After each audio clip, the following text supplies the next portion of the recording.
Good afternoon. Today we're here at looking at 5 steps to help you align your curriculum to the new priority standards.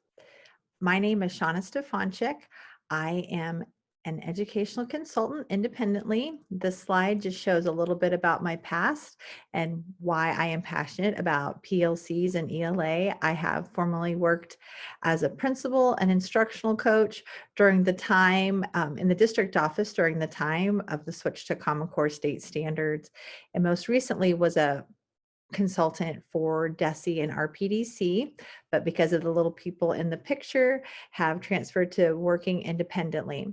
And through my time working with schools is what brings me today with you is to really help support schools, especially those of you who don't have as strong of a staff and support system at central office, to really help give you some tools and tricks of aligning to the priority standards.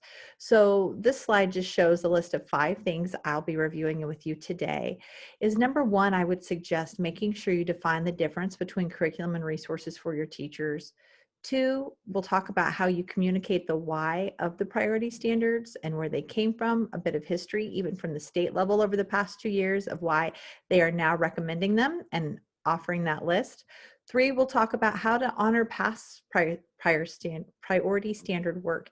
If your district has engaged in that, then you've been ahead of the curve. Your teachers are one step ahead in identifying that, but this can be a difficult time for them, and they think, here we go again with priority standards. So we definitely want to honor the work that they've done. And I'll speak with you about that. We want to give people time to reflect and digest on the new priority standards so they can really take in what is the difference. Are there any differences between what we have identified in the past or what we have been doing? And then last and most importantly, I'll go a little more detail with number 5 on, after going through these foundational steps of understanding the priority standards, how you can adjust your current scope and sequences within all core contents to really honor and make sure you're hitting the priority standards. So first, just clarifying the difference between a guaranteed curriculum or a guaranteed and viable curriculum. So this slide is from one of my favorites, Robert Marzano. And when he talks about a guaranteed and viable curriculum, I love this definition of sharing. Guaranteed means that every student is provided the opportunity to learn a core curriculum. So the guarantee in the state of Missouri is that all of our kids in Missouri will have an opportunity to be exposed to the Missouri learning standards. So we are all held accountable as Missouri educators. That is the guarantee, that kids have the opportunity. So we have to make sure that they are being exposed to every one of those standards. Viability of a curriculum actually means allowing teachers and students to have enough time to actually get through all of those standards. So the viability is where it comes to what I'm calling a scope and sequence. You can call it a pacing guide or a learning map. The viability is the ability to make sure that we have time within our unit and our year to actually cover each one of those standards. Now, that can be very difficult, which leads us to part of the why behind priority standards. Since we are held accountable to guaranteeing all students being exposed to Missouri learning standards, we had to prioritize some of those. So some of your districts have been doing that work for years. I've been helping districts do that for years to really identify how could we classify priority standards so we know which ones we really have to hit hard. If you look down here in the bottom of my slide, I have what Larry Ainsworth would say the criteria for priority standards or power standards or essential standards. They can be called lots of things, but it's really looking at those standards that guarantee readiness for students into the next grade level, that require endurance, those high leverage endurance skills, leverage, and then which ones will be assessed. So that's typically the 4 criteria districts have used when looking at priority standards. If you see on my screen really big in gray, I have written here the accelerated learning. So in July of 2020, post-pandemic, when most schools had been out and some schools were going to be returning in August in the fall, there was a huge concern with how are we going to scaffold students for the many learning gaps that they're going to have.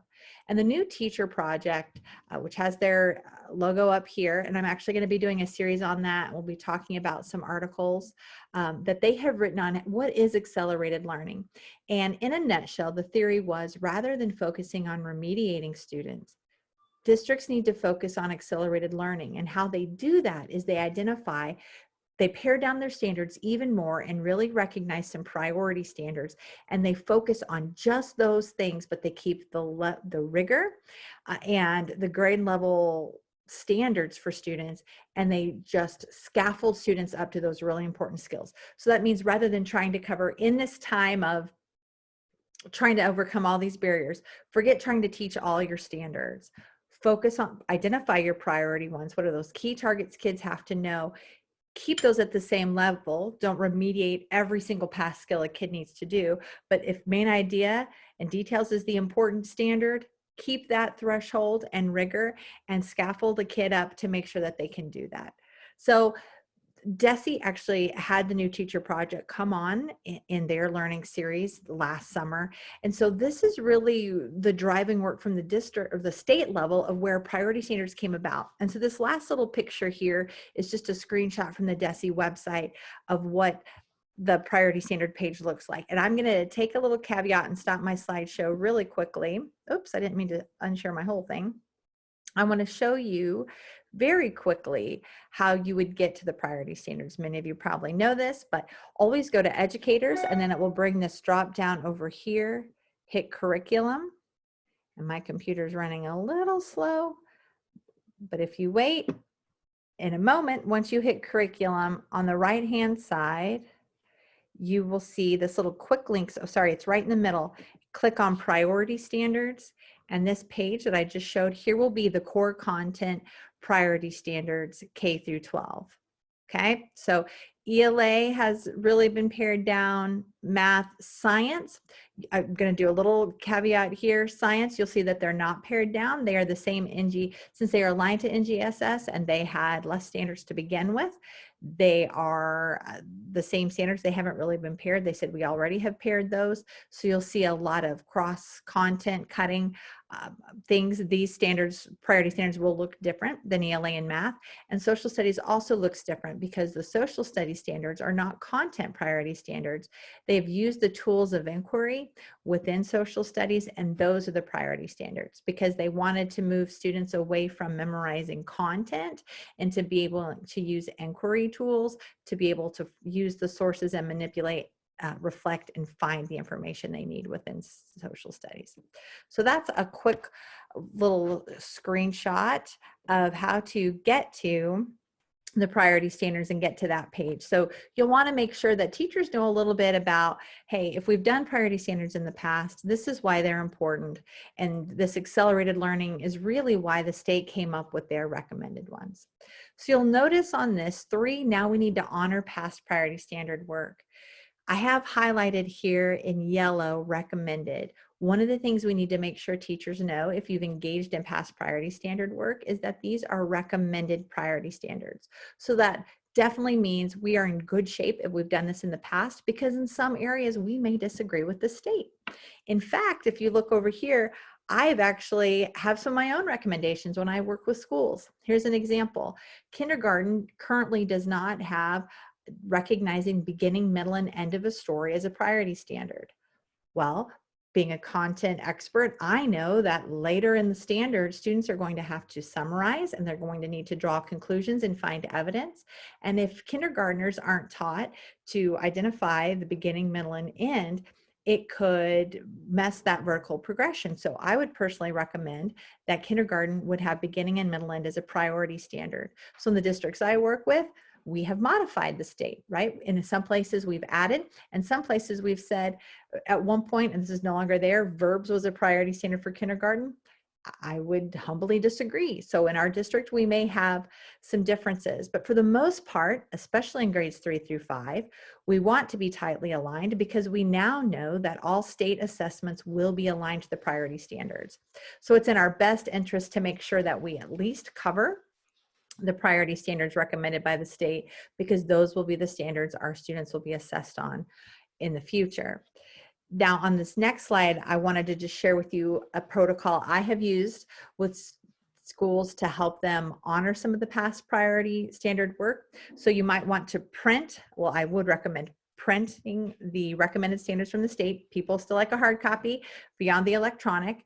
Let them look at their past priority standards compared to the state and just notice any differences. Charting those and doing a gallery walk, especially if you have vertical teams, K through 5, K through 8 present, and noticing some of the shifts. And I have that as step 2, you're providing those standards with them. You have teachers discuss changes and notable things. Then they chart based on the new priority standards. If we had to say what are the top areas that our grade level has to master, let's say in math, you're going to write down first grade, addition, subtraction, patterns. Patterns isn't one, but you see what I'm getting at. They're going to write those top priority areas down. And it's really nice if you have them put them up in grade level order and let each team go and share the top things, because here's what you'll notice. There are some gaps. So for instance, in second grade, money is really big on their chart. You won't see it in K1 represented in their priority standards, but yet in second grade, they have to be able to manipulate money and make change. I believe it's up till $5. Well, it's nowhere represented in K1. So this brings up a great conversation of, well, gosh, it's not on your current priority standards to really be hitting money. But kindergarten and first grade, what's going to happen for poor second grade teachers if we don't hit money at all? So you can talk about, we need to add to our list, kindergarten, identifying and knowing the values of coins. First grade, we need you to add to your list that you are still really thoroughly covering how to identify and skip count at least up to $1 with some mixed change so that they're ready to hit that hard skill in second grade. Another thing that's come about in this activity for fifth grade, I believe it's data and interpretation is a much bigger priority than in the past.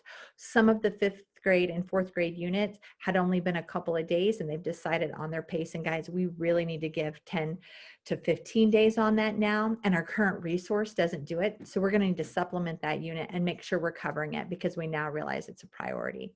So this will possibly say, hey, we didn't have data analysis as a priority standard in the past. Maybe we can take away time and measurement being such a huge unit so that we can add data and interpretation. So just some examples of how to get staff having good conversation and processing time around these new priority standards while very much honoring the past work and the importance of the priority standards they've done. And our last step is, once you have reviewed the priority standards, you understand where they are, where you need to fill in some gaps, maybe there's some suggestions we want to add. Now we want to make sure that we adjust our scope and sequence or pacing guides to honor those changes. So here's some steps that I would say to do that. If you're using a textbook resource, I have found it easier with schools to go ahead and align your priority standards with the textbook that you are using. So you will need to get a correlation if you have them. So some districts use Lucy Calkins. She's aligned to Common Core. She doesn't have a Missouri correlation. So you're going to need to get that, because teachers need to understand within this unit, where do the Missouri priority standards lie? My consulting company actually sells some of the correlation guides because we've done that work with multiple districts for you. So if you want to fast track that process, we do have Wonders and Lucy Calkins available to give you. But once you have those correlation guides, then you go to step 2. Teachers identify where the priority and supporting standards lie in each one of those units. So let me skip to the next slide and just show you. So here's a screenshot of a Lucy correlation document that we have. We're going to look within this unit and see we've got our standards here. What I don't have up is the priority standards, but we'd identify, okay, I know that R3AB is a priority standard. So we're going to say, okay, that's taught in unit 1. So now we know where that should lie on your proficiency scale. Some things, not all priority standards will be covered in Lucy. And so this is one of the things you're going to note. So another thing I've had teachers do is write out, okay, on your priority standard document, what unit was that covered? So we see a lot of them were covered in unit 1, once in 3, and nowhere else. So this is also important for us to know. If this is a high leverage one, we need to carry it over in every unit, or there might be some that were never covered. So we have to supplement the series that we're using and make sure that we plug that priority standard in somewhere. Once you have identified where those fall within your textbook, then you can update your scope and sequence. So this is an example of, you go ahead and label your scope and sequence the same as your text.